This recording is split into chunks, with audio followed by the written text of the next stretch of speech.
So this is the new scope. These are the legs of the PlayStation chip where we put the ribbon. This is a crappy motherboard. It's all screwed up. You can see how filthy it is. This is on 2x magnification. You can see the legs right there. They're one's off the pad and touching the other one. Now I'm going to put this to 4 times the resolution. Let's see how big of a difference it is. Damn, look at that. You can get in super close on those. There's the 2 legs we were just looking at.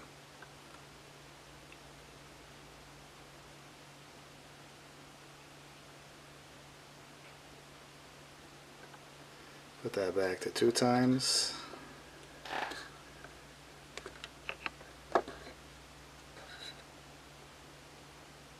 And there's the same spot. Adjust the focus a bit. It's crazy. There's the legs again. This thing's pretty impressive.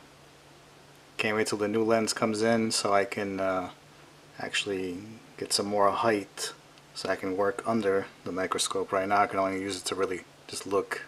I can't work while it's on because it's just so low to the piece.